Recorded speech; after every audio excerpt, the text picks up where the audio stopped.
Good evening, everyone. Welcome to our seminars. Today we receive here Professor Law. Thank you, Professor, so much to accepting our invitation. Professor João will be the moderator of this event. So let's get started. João. Okay, thank you very much. Good evening. I'd like to introduce Professor Rusty Low. I'll try to present her curriculum. Dr. Rusty Low is the Deputy Director for Science, Global Implementation Office for the Globe Program. She has been actively engaged in citizen science since her first experience as a high school volunteer, most recently as the science lead for the GLOBE program's Globe Observer Mosquito Habitat Mapper. She has received recognition as a Gland Challenge Female Innovator for identifying the need for citizen science app to fight vector-borne disease in low-resource, low-bandwidth communities. Currently, she's a senior scientist at the Institute for Global Environment Strategies, IGES. She served as a Fulbright scholar here in Brazil uh, between 2021 and 2022, and she's a Fulbright specialist and UNITAR Global Diplomacy Fellow. She earned her PhD at the University of Minnesota, USA, and tonight she is going to present uh, the the talk title, please.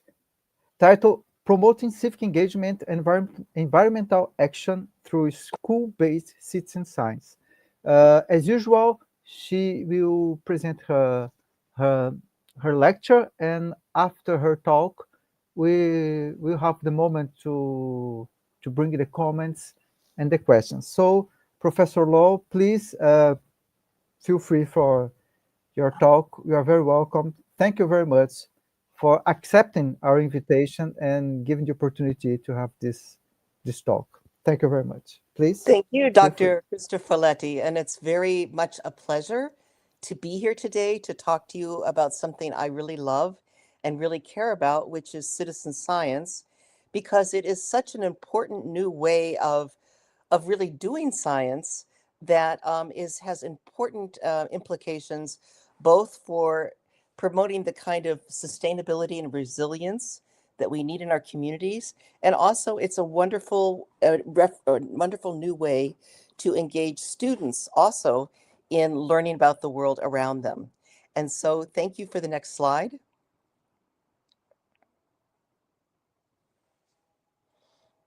Okay. So, what I thought I would do is quickly tell you a personal history, and then I'm going to talk about um, how citizen science supports education, giving you two examples, one from the Peachy program that Jaruso was talking about in the, I guess it was the last talk, or maybe the talk before last in the series, and then talk about the GLOW program. I'll give a couple examples of some citizen science projects that have had important impacts. And then we'll talk about the results of these programs and the considerations. And especially, I would like to hear your questions and ideas before we end. So please, next slide. So I just want to say that there are many citizen science programs out there. I think more than 5,000.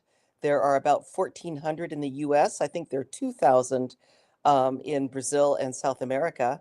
But just one program, we have more than 200,000 citizen science observations from 127 countries just from our project alone. So add all that up, and you can see how incredibly important it is for the public to be engaged in science. We'll get more data than we could possibly have with just scientists doing the work, and they get the impact of having their voice heard as they are become experts themselves in the world, in their communities around them. Next one, please. So this is I had this slide once before, but I started out, I was trying to figure out why I was so passionate about citizen science for students. And then I realized that, in fact, my first real science experience was as a volunteer. Then we didn't call it citizen science, but I was a high school student and I went on an archaeology dig all summer when in Virginia in the USA. And that led to me having a career that began in archaeology. And this is myself with my mother and my daughter in Amman, Jordan, probably somewhere in the 2010s, I'm thinking. Um, and we were doing archaeology together. And then, as my career progressed, I became more and more interested in the citizen science part of this, to where I am today, where I'm working as an administrator, a manager of a very large citizen science program internationally. Thank you. Next one. So, you have to make choices along the way.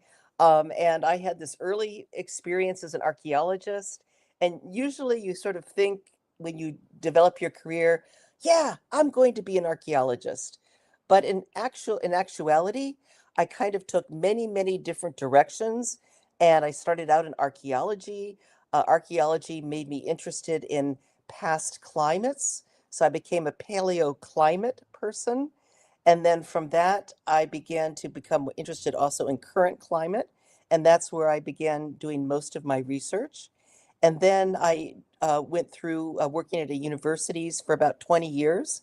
And now today I'm working with the NASA program on citizen science. Next one, please. So but what's exciting about all the things I've done, and the one thing that is the same, whether or not I'm a researcher at a university, as a graduate student, like this picture on the left is, or working in a lab, like working up here in the right with these sediment cores, looking at pollen grains, or actually coring cores to find paleo records. It's always about the data. Data is exciting, and this is how we begin to tell the stories about the world around us. So whether or not you're doing it as a professor or a citizen scientist, what you can contribute is really the same. And that's what I'm going to be talking about today. Next one. Okay. Oh, this is my personal homage. I'm walking through an ice tube in Alaska, and actually I'm at 32,000 years ago at that point in the ice tube. So for me, this was a dream come true. I always wanted to know what it was like in the past, and I actually got to go there in this ice cave in Alaska. Okay, next one. But this is this is the interesting thing about science. You never know when the science that you're doing is going to be useful.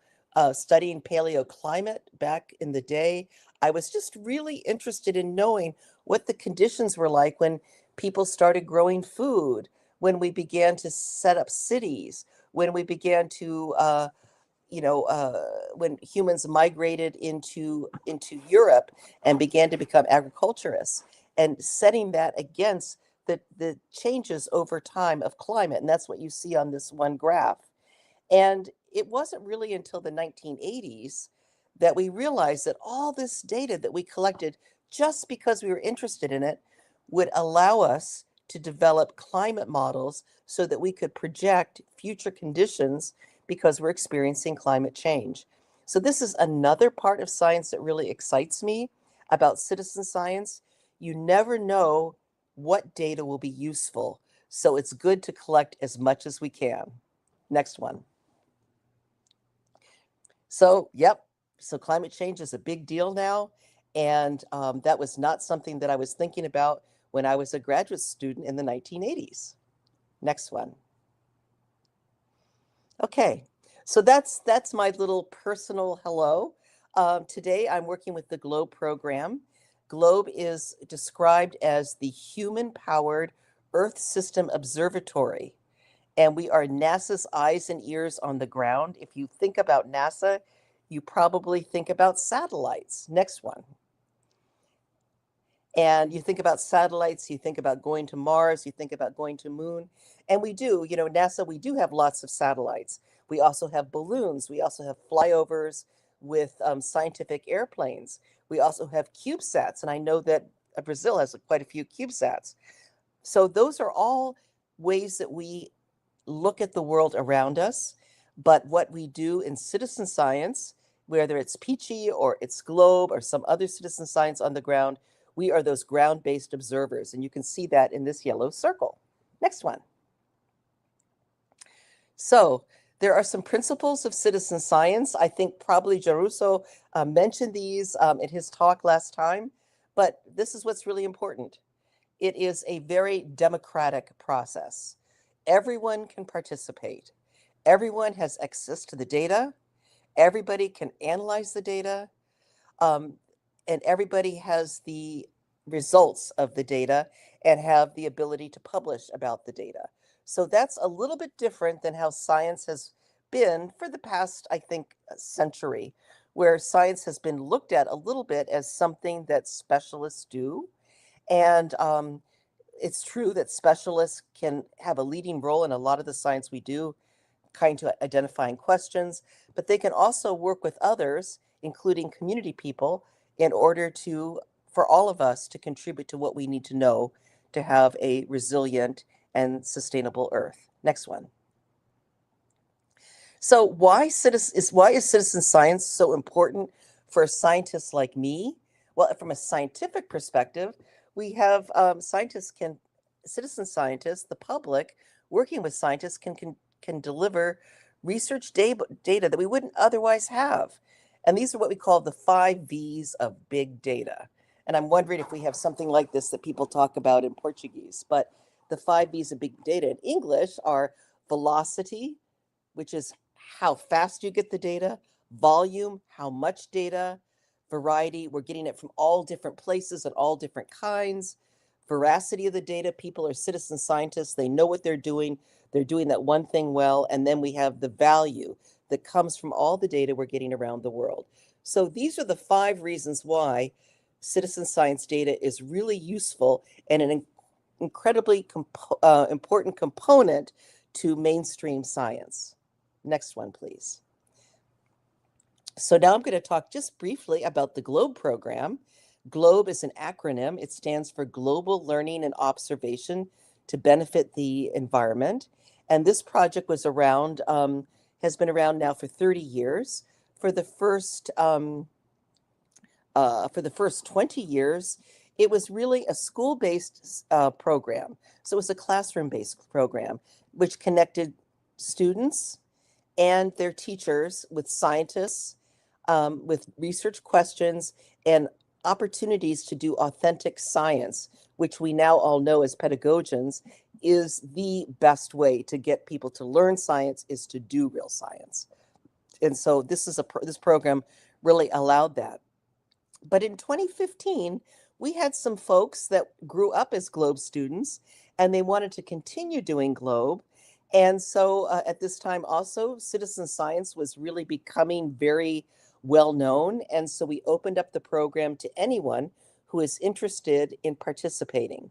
And so this is a little bit different than the original GLOBE program. We developed some new ways of doing things. And so I'm going to talk about that briefly as well. Next one. So we started out with creating an app, which is called Globe Observer. And so it's, basically science is in the palm of your hand in your mobile device. Next one. And on this platform, because this is NASA, and NASA is looking at the Earth system where everything is connected. You have the flux of energy, you have the cycling of matter, and that we can actually monitor these things by looking at the atmosphere, biosphere, lithosphere, and hydrosphere. And on the GLOBE app, we have something to represent each one of those. Our citizen scientists can look at clouds, that's the atmosphere. They can look at mosquitoes. Those are the baby mosquitoes that are found in water. We have land cover where we're looking at the plants and the vegetation and the human structures that are on the Earth's surface. And then we have the biosphere where we're looking at trees. And so this was the tool that we created for citizen scientists. Next one, please. So I don't want to go through, I just want to show you fast what this is. But the Globe Observer app allows us to collect data from all these 4 different areas, and we connect the observations that the citizen science are making with those satellite observations that are made in space. Because what this citizen scientists can do is they can provide data that can help us better understand what we're seeing, you know, in the spatial, in the data that we're getting from space. Next one. So this is just a very quick, short view, but clouds allows you to look at the overall cloud cover, the sky conditions, the opacity of the air. And for instance, right now we're having very, very bad fires in the plains in Canada, and we have just really a lot of opacity. We have very unclear air that we're getting from there. And I remember when I was in Sao Paulo the last time, there were huge fires in the Amazon, and it was the same thing. You had this air that was not very clear. So you can take pictures and you can document that. Next one, please. This is, I'm the lead for this particular tool. This is the Mosquito Habitat Mapper tool, which is a tool that allows the citizen scientists to identify where the mosquitoes are, baby mosquitoes are growing. So that might be an old tire, it might be a puddle. We ask people to sample the organisms and count them. You can use a little clip-on microscope and you can identify the larvae to see whether or not it is a mosquito that might transmit dengue or chikungunya or Zika or malaria. And then finally, we ask people to mitigate the habitat. So that's the second tool. The third tool, next one, is the trees tool, where it's possible to that if you see a tree and you'd like to document it, you can determine what the height of the tree is and upload it to the website. And next one we have is the land cover tool, and I use this one a lot because mosquito habitats also are located as part of the land cover.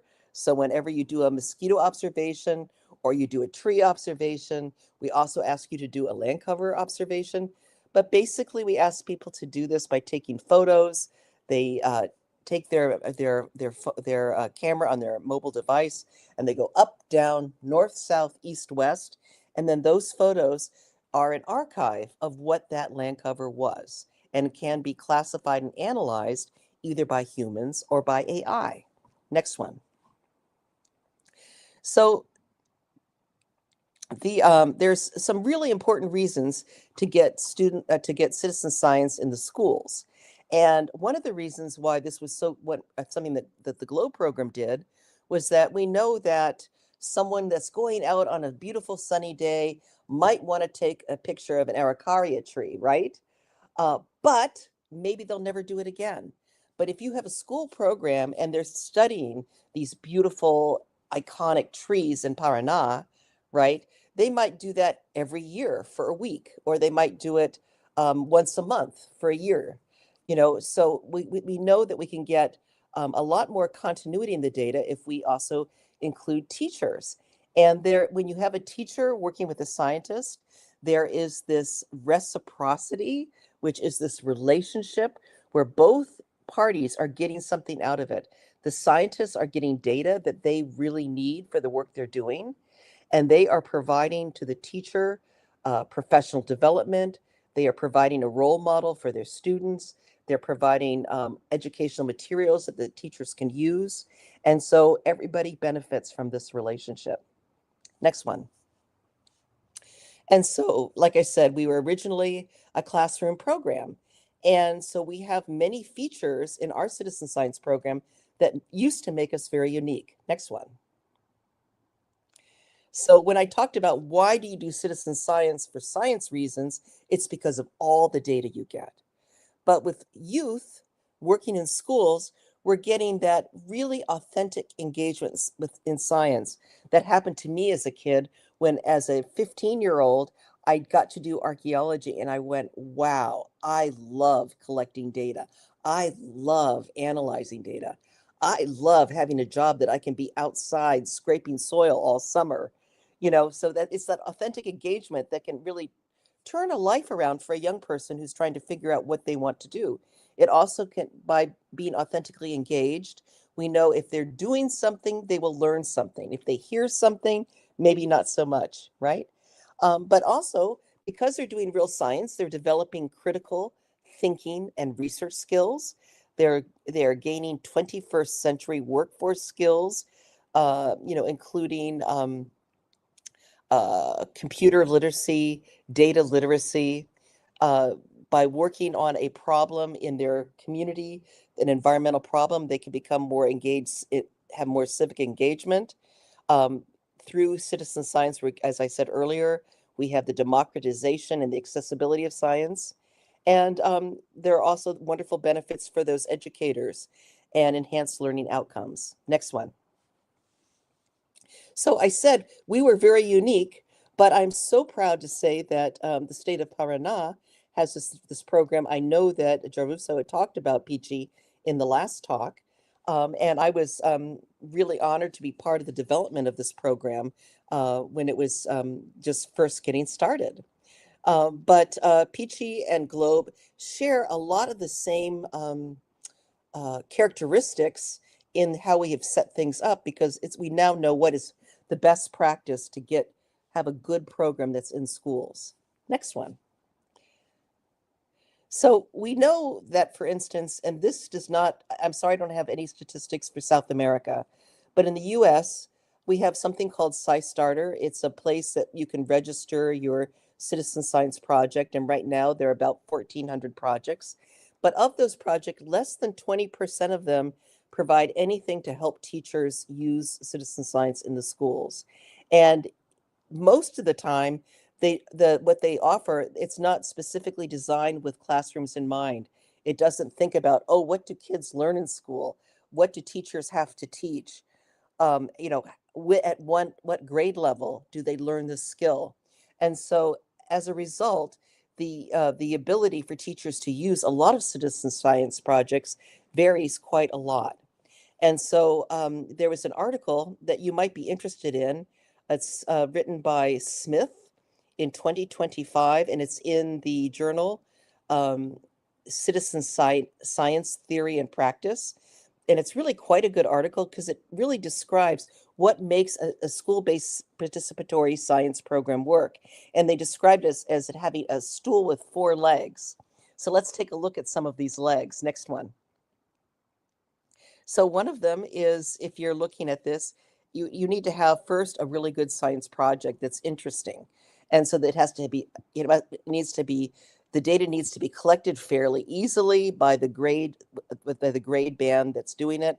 The data needs to be accessible so the kids can use the data, and it has to be an appealing activity. So for instance, I found working with students, they really like working with the soil because they can do it at their school. They can go back and go and pack of their apartment building and look in the garden and see what the soil is and find those things. And it's kind of dirty, and so they like it. But there are different things will appeal to different students.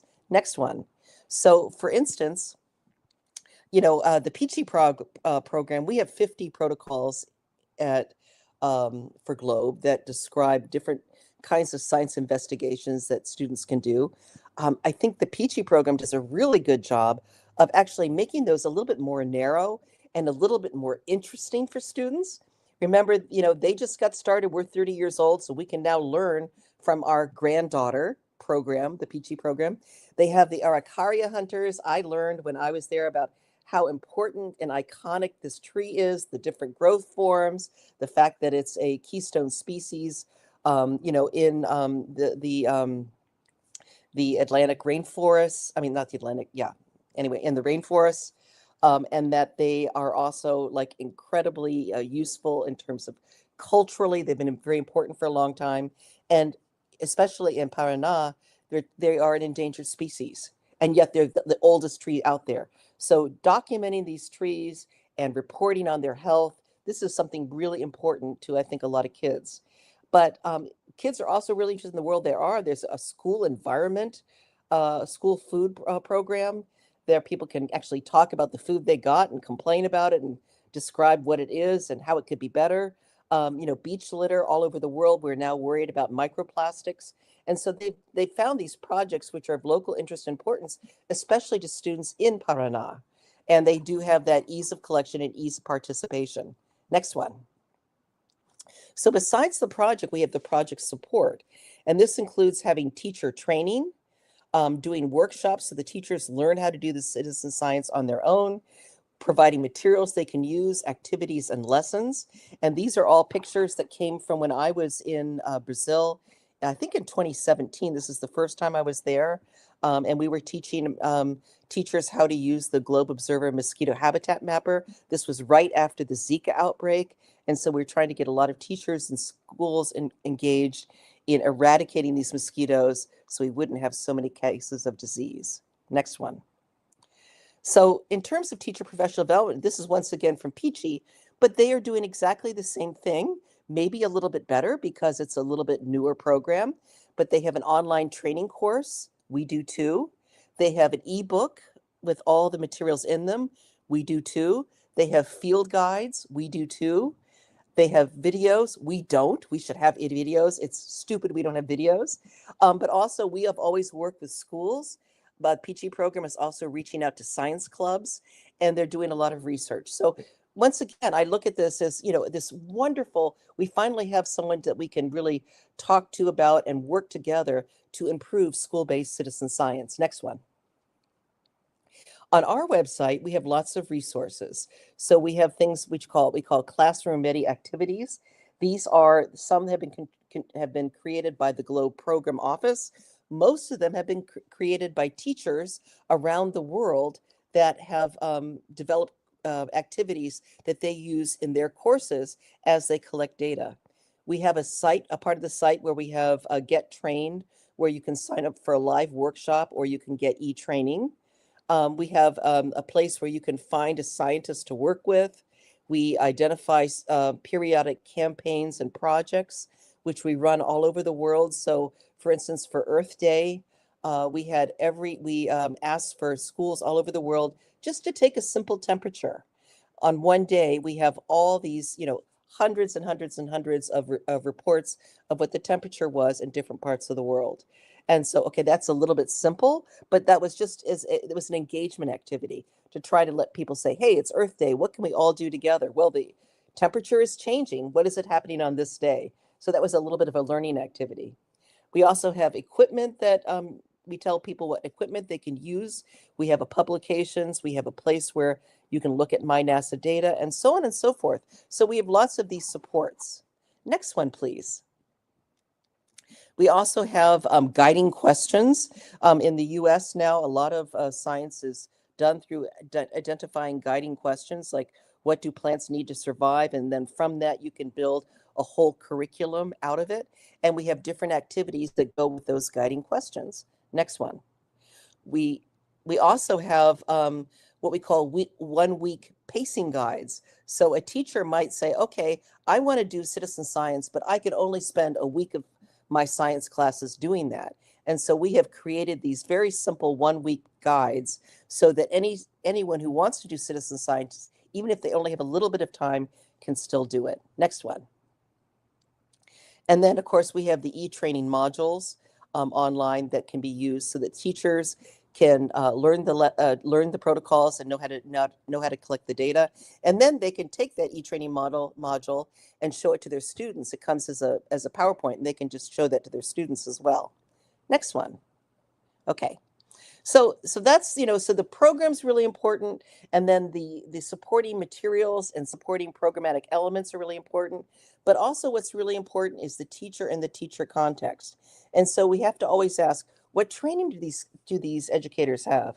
Do they have a good science background? Do they have any science background?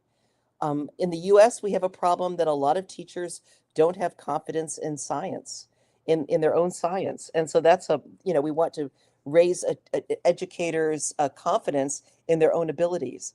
Do they think their students can even do this work? What is their viewpoint about students? So these are things that we have to ask. and hopefully work with teachers so that they can get into a place where they think that this is something they want to do with their kids. But then there's still other problems. Will their administration support them doing this? Maybe they say, oh, you can't spend 20 minutes going outside and looking at the araucaria trees because you need to work on maths or something like that. Another problem that I know that we have in many schools, both in the US and in Brazil, is not all schools have the technology that they need to do these things. And one of the things that we did with the Peachy program was we created a mobile laboratory, which we called the Zika bus. And in there, we built the bus, and we built a mobile laboratory so that the Globe Observer mosquito habitat mapper can be used throughout the whole state. And so the lab comes to the school with all the technology that they need and the microscopes the students need to use, and then the students can have an experience. And from what I heard from Dr. Hayes, I saw him at a conference in Portland, Oregon last week, but he said that, wow, it's really amazing that they have way too many requests for them to go to take the bus to the schools than they can possibly master. So this is another way that we can begin to support citizen science by trying to overcome some of the problems of access, technology, and resources through something like a mobile laboratory. Next one, please. So now I'm going to give a couple examples really quickly of citizen science programs. Next one. So the first one that I'm talking about is a land cover one, where we worked at the Federal Institute of Para in Óbidos in the Amazon, and we did that September in 2022. And then I'm going to talk briefly about mosquito habitat mapper in Africa. Next one. So I chose these two citizen science projects because they are very fundamental, and they are so fundamental that in the development of the Peachy program for Paraná, they are using our protocols. So the data collected through the Peachy program and the data collected by Globe is exactly the same. It's what we call interoperable, which means that they can use our data, we can use their data, and it's really, really great. Next one. So I just want to just quickly talk about this project. We call it Adopt a Pixel. A pixel is just like a little point on a map. And so Adopt a Pixel means go to a place in space and document it using the Globe Observer land cover tool on the Globe Observer app. Next one. And so we start out. So I'm sorry I don't have a picture of we're showing you where this is, but Óbidos is in the sort of the northeastern quarter of Brazil, right on the Amazon, on the part of the Amazon where it gets the thinnest, and so it flows the most quickly. And then from there, we set out a grid, and then we had students collecting data on each one of these grid points. And then once they got that grid data, then they actually classified the vegetation.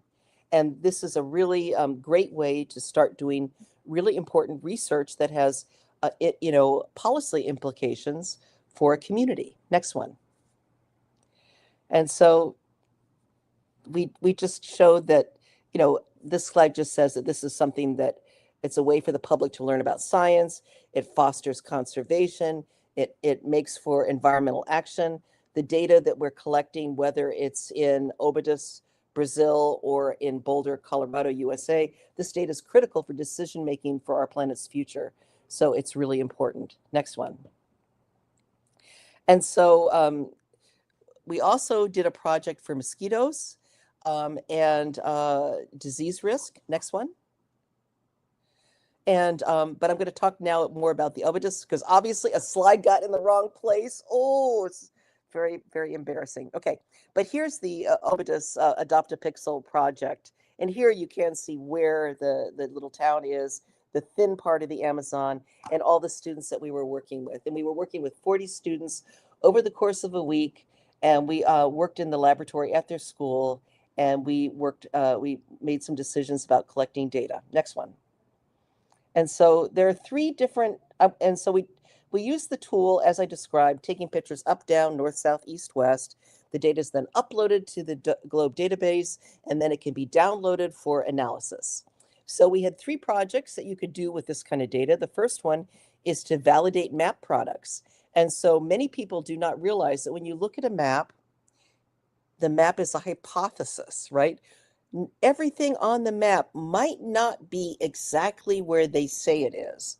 And this is particularly true with maps in recent days that are based on remote sensing data, because there are mathematical equations, there are algorithms that are used to interpret the the data that's coming from space, and the interpretation may be incorrect.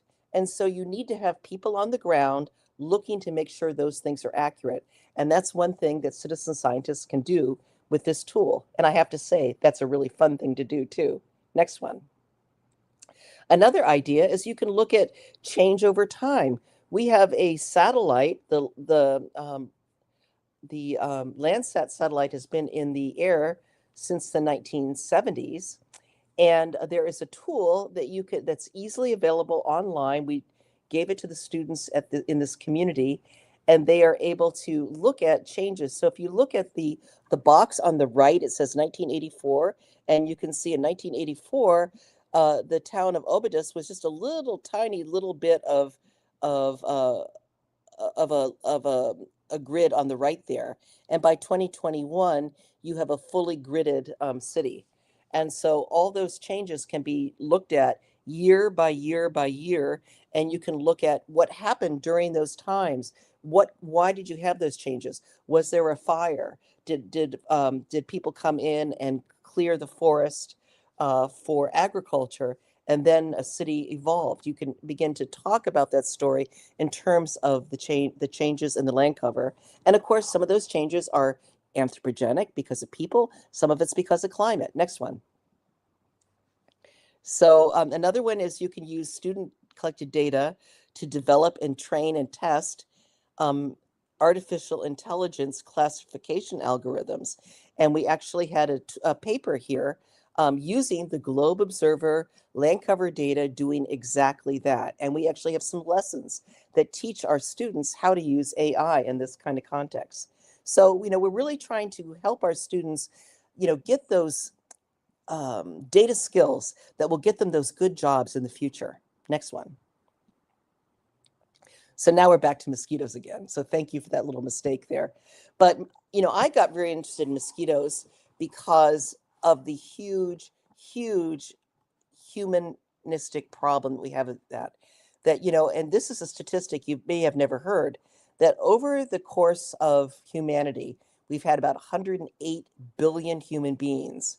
And they estimate that more than half of that, or about half of that number, have died because of mosquito-borne disease. So if you don't think that Zika or dengue is important, or malaria, you have to think again. Our whole human history has been shaped by mosquito-borne disease. And even today, we have lots of people that get disease, a lot of problems of malaria in Africa. And in fact, most of the fatalities today are in Africa. So we really need lots and lots of data.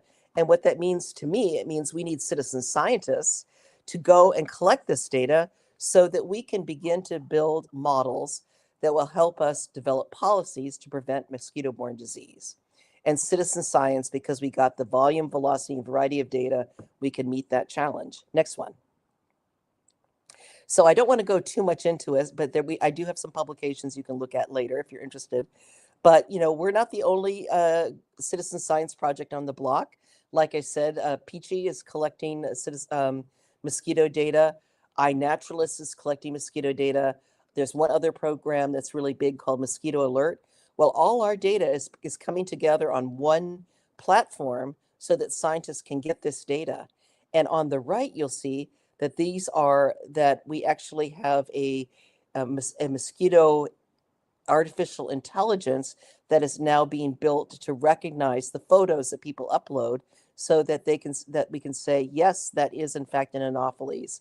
That's in fact a really dangerous Anopheles stephensi, which is a new invasive, which is really threatening malaria disease in Africa in a way that was never happening before.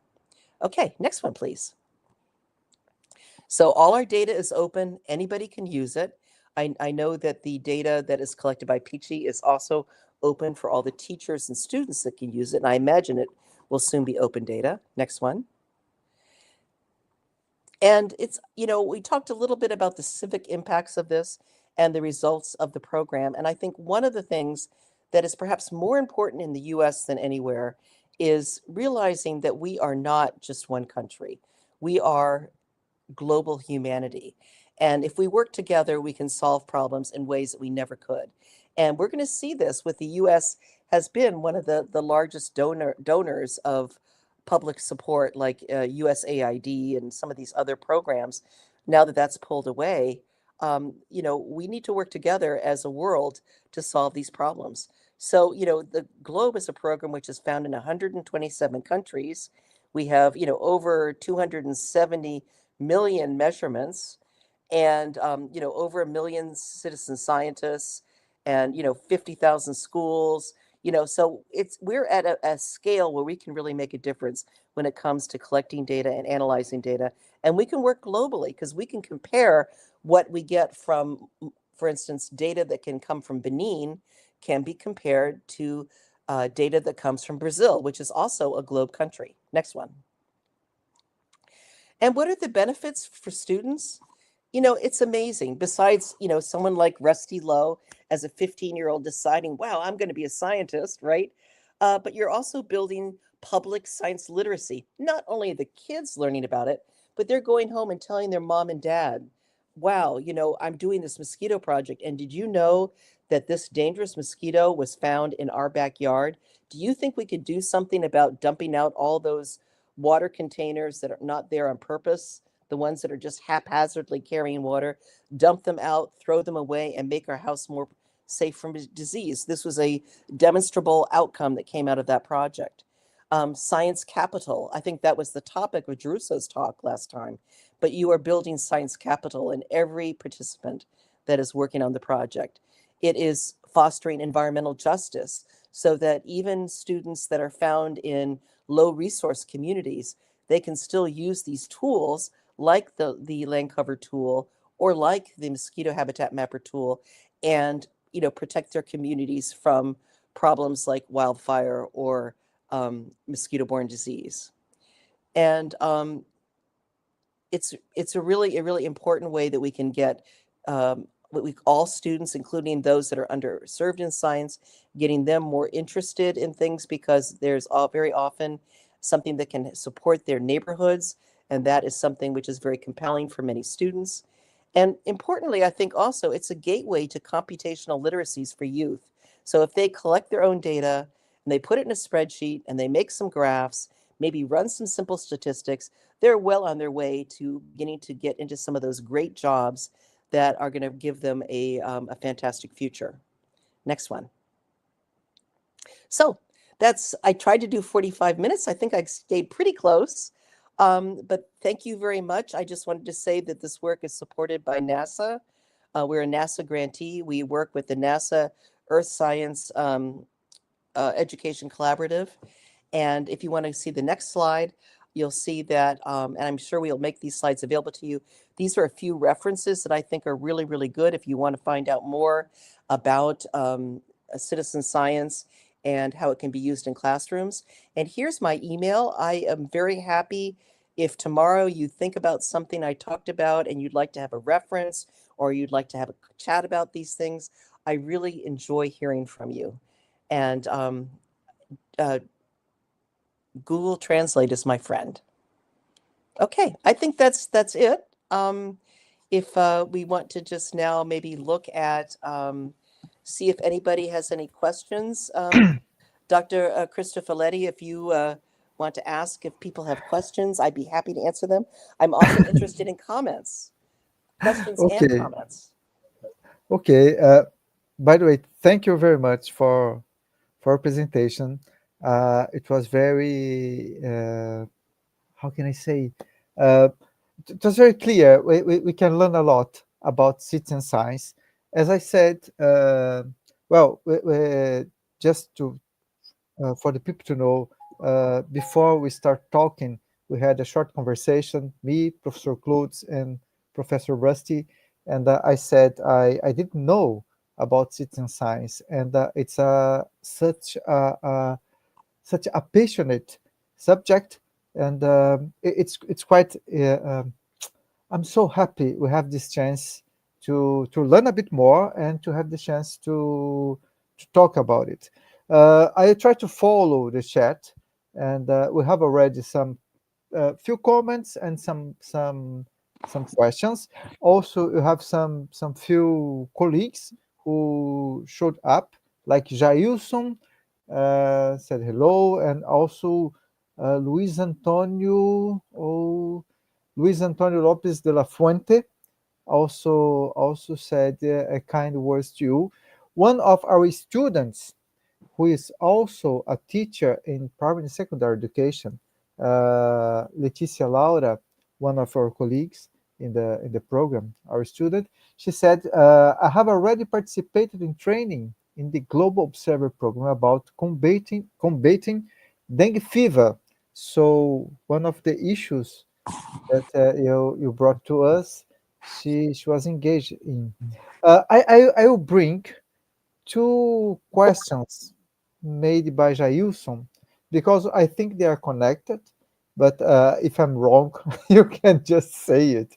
But I'll try to bring both together, and we carry on to the next questions as well after you answer.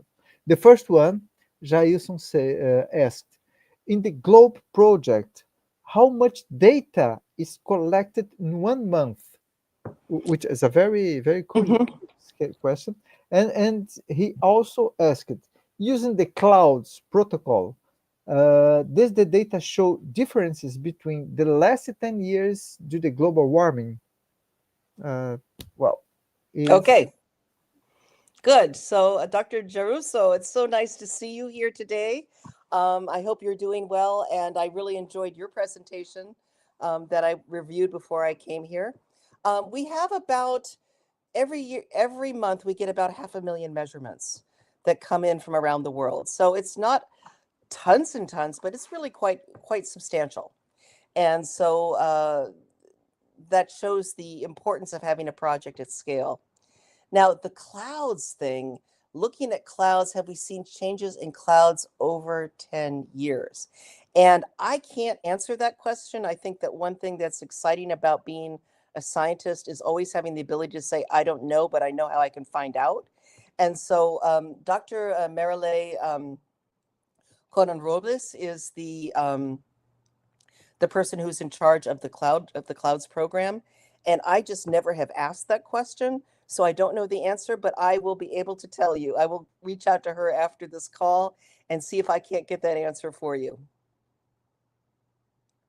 I can tell you, however, um, I can say, however, that the one change that we have seen is that because we're seeing shifts in the in the movement of the jet streams because of climate change, we are seeing different clouds in different places. But I think we're going to need AI to quantify that. So because it's very time consuming. um, we have thank you very much, Rusty. We have a greetings from Luis Antonio Lopes de la Fuente, and he also makes a question, a quite interesting one. He asks, in the month that you have been working with the Peachy project, what were the best experience that you can report? That's a nice Oh, one. that's a great question. I think my best experience, there were two great experiences. One was talking to all the faculty members that were getting involved with citizen science for the first time. I really enjoyed their enthusiasm and their fresh perspectives on collecting data that interests them, that they think that they can, expand the research they're interested in to include the community and the public. So I really got a lot of excitement from that. And the second part that I really liked is I did teach a graduate level course talking to teachers that were working on their master programs and Dr. Phil programs, and I just learned so much from them as well. So those were definitely two of the highlights of working with the Peachy program. But the other thing was I was just really quite honored actually that that the Peachy program came up with a lot of the same kinds of solutions that we had with the Globe program. I know that Globe was only one of several different models that they looked at when they were developing the program, and it was really satisfying to see that even though we're old and gray, here's the gray hair right here, even though we're old and gray, you know, what we're still doing is relevant. So great to see you.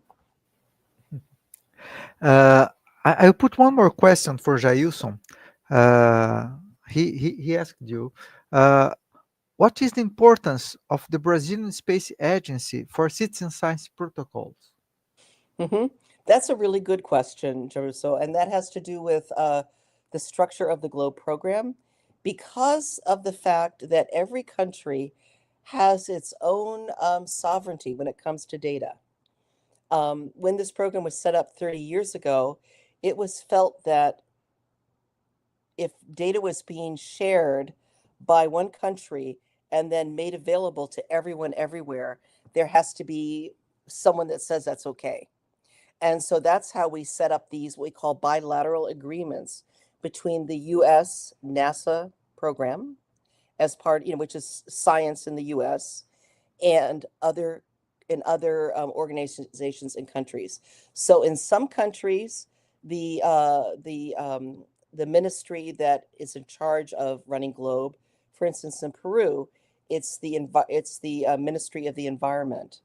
You know, in Argentina, it is the Ministry of Education, and in Brazil, it's the Brazilian Space Agency. And so, whoever is chosen, it's chosen by the government, the point of contact, and then from there, they are the ones that decide how the Globe program will be run in that country. And so that's the answer basically. That it's really an administrative decision that was made by the Brazilian government, and so our partnership is with the Brazilian Space Agency. But having said that, you know, there's a lot of great partnerships that the Peachy program can have with Globe because of that. Yeah. Thank you, Rusty. We have one more question for another one of our students, Ricardo Ficanha. But before I bring his questions, I'd like to make one of my questions because there is some connection with this one from Bajailson. Uh, well, during your presentation, you showed to us several examples of citizenship in Brazil. But I was thinking about what are the differences between work with citizenship in Uh-oh. uh, Um, hello, do you hear me? yeah, I have. Joao, you just froze briefly. Okay, okay. I'll carry on. I was thinking that we have a very different scientific tradition in Brazil if compared with USA. Mhm. So I I I imagine that a citizenship program here, a citizen science program in Brazil can be quite different if you compare with USA. Could you point out some of these differences or to compare just a bit, just to let us know about this point, please? That's such a great question, and I don't think I have a really very informed answer for you. However, you know, citizen science has emerged in the past, I would say, really 15 years. It's become a going concern, and suddenly now we have citizen science associations all over the world. So we now have, you know, it was probably 10 years ago or 15 years ago that we got the Citizen Science Association in the US. We have one in Australia. We have one for South America. We now have one for Brazil. This is happening very rapidly as we speak, and every citizen science program does take unique aspects that result from the culture in which it resides. Um, so I'm not so culturally literate. This is a paper I think, Jeruso, you could write perhaps. I'm not so culturally literate about what makes a program unique in Brazil. I will tell you that in the US, one of the things that's making us unique is we have, okay, I'm just going to be very honest here. We have a lot of misinformation about science. We also have a lot of mistrust of science. And this has happened over decades. There's actually a fabulous book that traces this mistrust of science back to the Pilgrims in the 1600s. If you're a scholar or a theoretician, you'd like to read it. It's in a marvelous book. It's called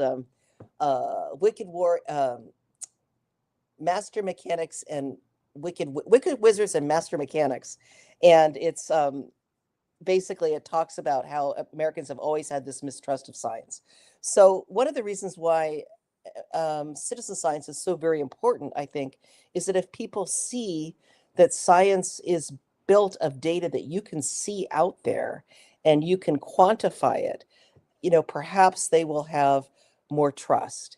If they see science as something that they can do and is not something that is done by elite people that have gone through 12 years of school, that perhaps they will trust it more. And so I don't really know. I guess this is a question for you.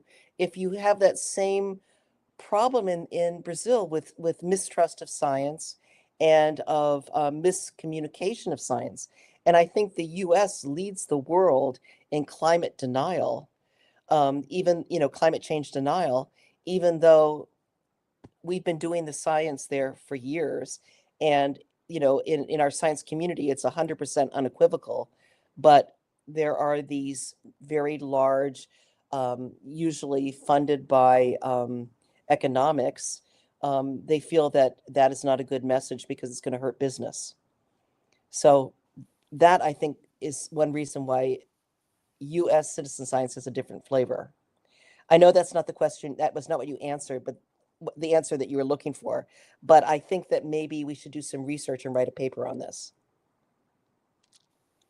Well, perhaps you should, but I would say that as you mentioned, we also have a lot of problems with misinformation about science, and you have Mhm, this uh, lack of credibility in several mhm, areas. It's a very complicated problem. I think in the world as a whole, not just in USA, not just in Brazil, we mhm, we we face this situation quite quite often. And I liked a lot your comment that when people engage in data collection, for instance, they can have a taste as science is done, and perhaps they can overcome this situation at least a bit, or at least a part of the people. That's quite interesting thought. I will think more about it, but I will bring the questions from our student. We have a very lovely student, Ricardo Ficanha. He made two questions. I put one each time. The first one, Ricardo asks, well, he says, "Hi, Rusty." It's uh, uh, quite, quite, quite nice guy. Hi, Rusty. There are, or are there another projects that not use the Globe app, like a project without smartphones? Perhaps he didn't say that, but perhaps some more, I don't know, analogic kind of mhm. project? Well, Yep. this is his I first think, question. yeah, well, I'll do the first question first. So, yeah, there's lots of projects that don't use smartphones. I think I think, the reason why citizen science became so popular because we suddenly are walking around with a data collection device, right, where we can actually do a good job. And, we have our, paper with us. But there are lots of projects. I can think of many for instance, in the mosquito world, there was a project called Mozzie Monitors and mozzie is the word for the where they use in Australia for mosquitoes. And what they would do is they would have citizen scientists put a mosquito trap in their backyard, and then in the morning they would grab the bodies of the adult mosquitoes in the trap, and they would put them in an envelope, and then they would address the envelope and they would send it to the program. And there are lots of mosquito programs. There was one here in the U.S. Same thing, where people would put egg papers out in larvae traps, and then the mosquito moms would come and lay their eggs right on the egg paper, and then they would take the egg paper, put it in an envelope, send it off to the scientist. There's lots and lots of programs that especially before 10 years ago, that worked in this way. And there are still programs like that. And of course, I know one of the things that the Peachy program has done, which I think is exemplary, is you don't need to have you don't have to have a smartphone as a student to collect data. And in fact, we know that the majority of kids in the U.S. don't have smartphones available to them to collect data either, but we expect a teacher to have one. And so that's how we expect the data to come into the databases, through the educator. However, we do have, just like the Peachy program, we do have analog forms where people can fill them out, put the data in, and then they're able to upload the forms, and then they can be put into the database. So Globe has that, and many, many other programs do have that as well. And if you'd like to see a list of some programs, I think the website called scistarter.org, and I can write that in the chat, I think. Can they see the chat? Well, it should be on your right side. Yeah. So anyway, that's is https scistarter.org. They have 1,400 sites. There are 1,400 projects, and I think you could probably filter those to find ones where you don't need to use a smartphone, and you could answer that question. I'll just try to put on the chat. Let me see if I. Oh, well, I'll share it later, so if you don't lose Hey, time. no, I see it there. Thank you. Great. Thank you. Oh, Claude, as I said, he can do it. Yeah. I have another question by Ricardo, but I'll just say, just make a very, very short comment, if you allowed me. It's quite nice when you have the possibility of projects that don't need this sort of technology nowadays. I mean, I was mainly thinking about very young students, kids with, I mean, kids who are 10, 11 years old, and they can engage very lovely with science activities. They just love it, and the main aspect is the engagement physically. I mean, they see, they touch, they observe, they get dirty looking for something, and this is a very important aspect to get engaged with science. I remember once, and kids were trying to count insects or arthropods in a small field, and they just love it, and you don't need a smartphone or something else, a cell phone, to do it. And so I think mainly for very young students, that can be a very, very important kind of project. And just make Yeah. a personal. Oh, sorry. No, I agree. And I was going to say, I have a woman that I work with. She's the deputy director of education. So I'm science, she's education for the Globe program. And she works in Alaska, which is, really pretty far away from the rest of the US. And a lot of it is remote. And the Alaska Department of Education has decided that there'll be no smartphones in schools, because they feel pedagogically that the benefits do not outweigh the losses for education when kids have these electronic devices.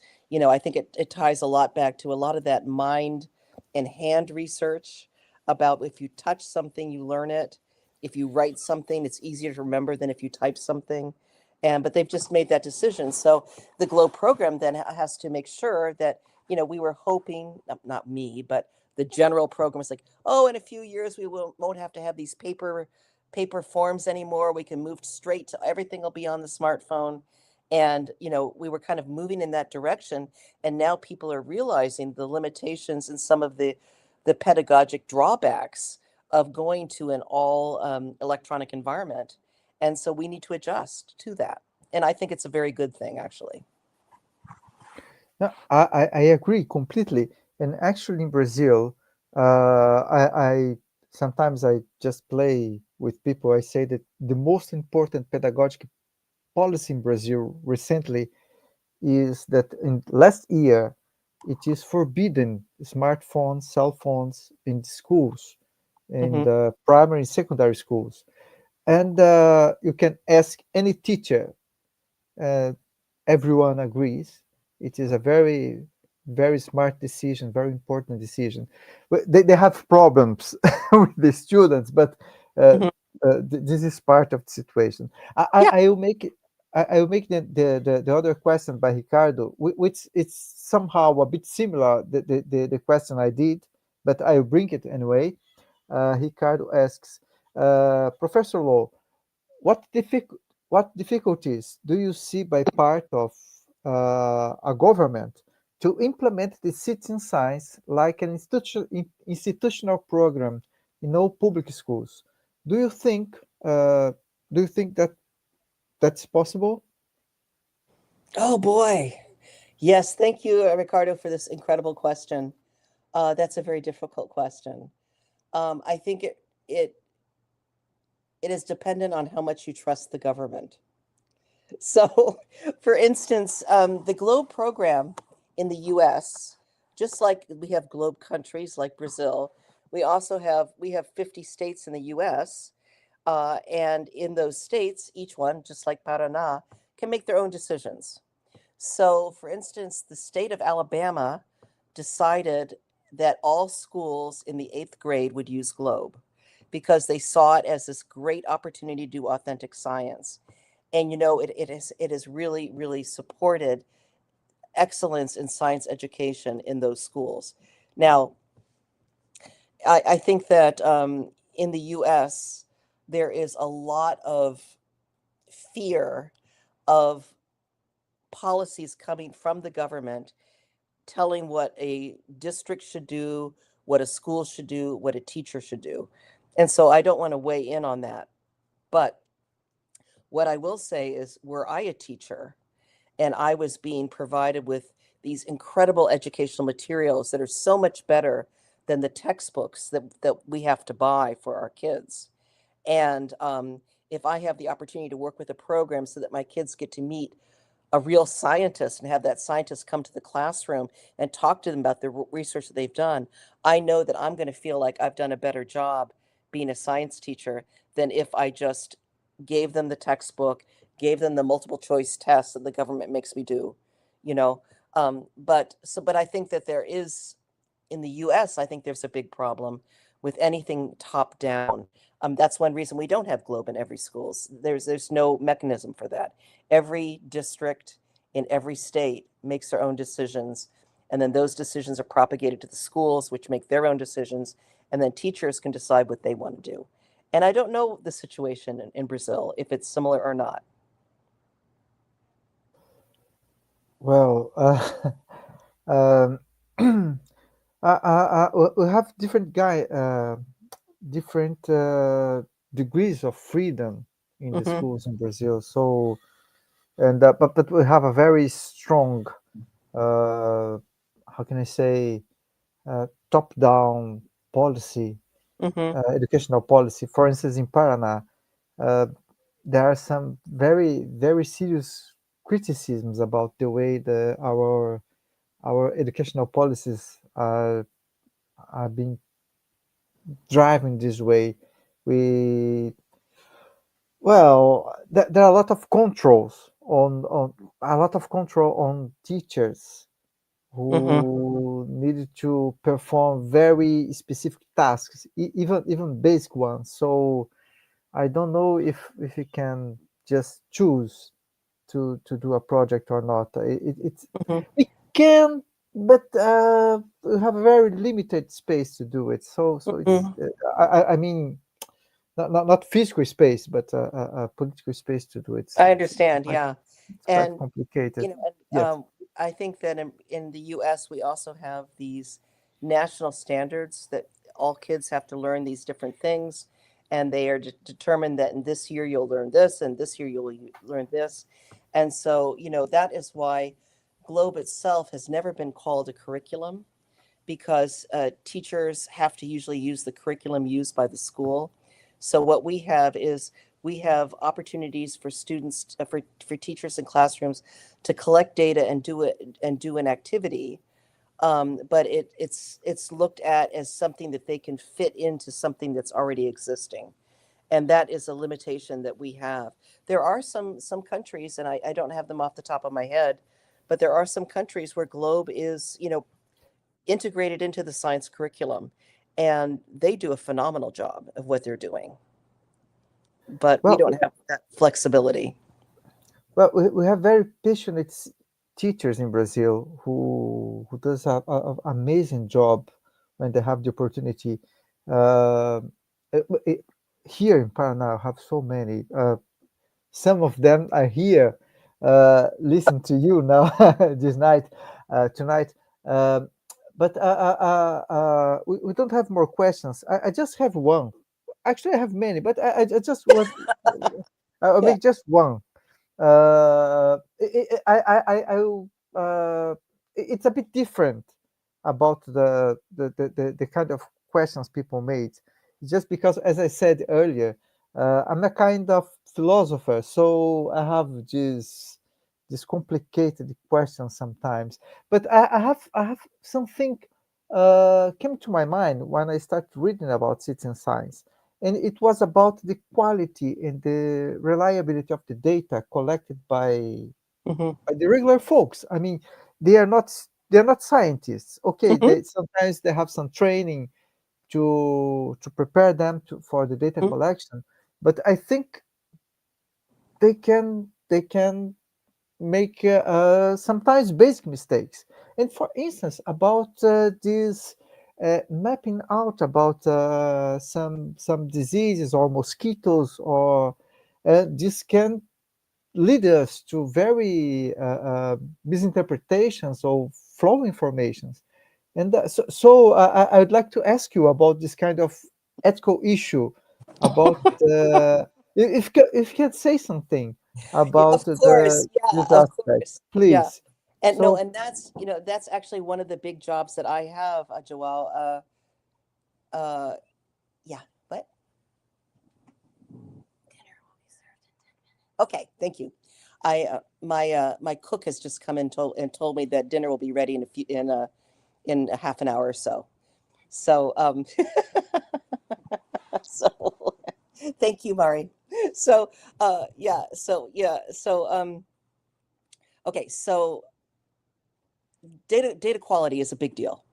And one of the things that we've done with the tool that we have, the citizen science tool that we have, is that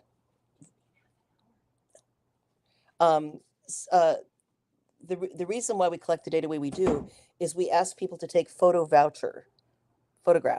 So we ask them, what is the land cover here? And they could say, oh, it's trees and shrubs, and there's mostly grass, right? But can we take their word for it? Well, that's why we have them take photographs. And they take photographs up, down, north, south, east, west. And we use those photographs as photo documentation of what they have. Same thing with the mosquitoes. We ask them, where did you find the mosquito? I found the mosquito in a tire. Then they take a picture of the tire. If they if they upload a picture of a puddle, we know that they put something wrong in the database. We ask them, is that mosquito, what kind of mosquito is that? And they can say, oh, it's a malaria mosquito. But they take a picture of it, and we can say, oh, you know what? That's not a malaria mosquito, that's a dengue mosquito. And so that's how we control the data, that any scientist that's using the data is advised to look at the voucher photographs and ensure that the data that they have is representative and valid. There are some other problems that we face. For instance, geospatial locations using the GPS systems that we have, the coordinate systems. We have these GPS tools on our phone that will find the geolocation from satellites to a system and sent to us. If you don't wait long enough, it's going to say that it's 32-meter accuracy, and it might be 1,000-meter accuracy unless you wait a few minutes. And I think that's the one place where most of our citizen scientists, most of our error comes from the fact that our citizen scientists don't take the time to wait a few minutes until that geolocation is correct.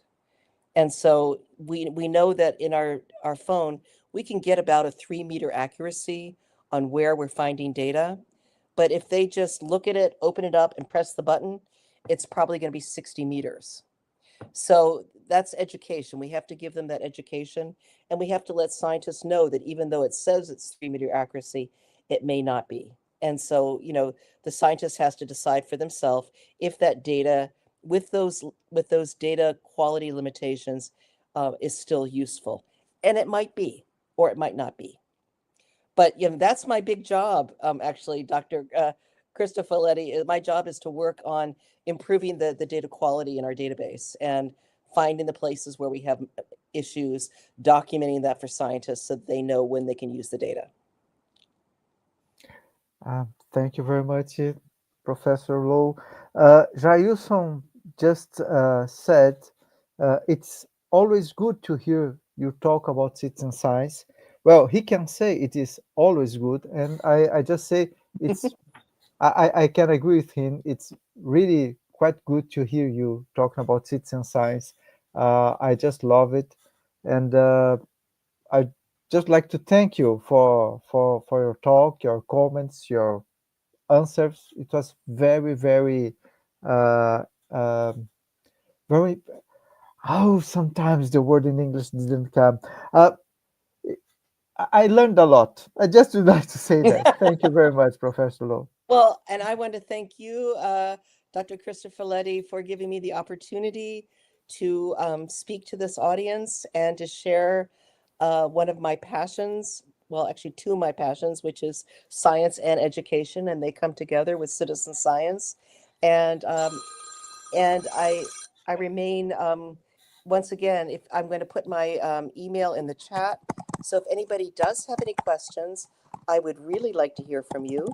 And I check my email every day. So if there is a question or a comment, or you'd like to find some reading on some of the topics I've talked about, please do not hesitate. Just tell me that it was this talk here, and then I'll have a context, and I would love to hear from you. So once again, thank you so much for this opportunity, Clotis and Joao. I really enjoyed my afternoon today, and I hope you guys all have a wonderful evening. And thank you to everybody here that stuck through all this English. Portuguese is a much more beautiful language, I know, and I'm sure it hurt your ears for a whole hour hearing this harsh English. So, Oh, thank you very much, Professor Lowe. You're very kind leaving your email address to us. Professor Clothes, please. So thank you, Professor Law, thank you very much for your talk. Thank you, João, for moderating. Thank you all for the attending. And I hope see you all in the next seminar. So that's all, folks. Bye-bye. bye-bye. Thank you. Bye-bye, folks.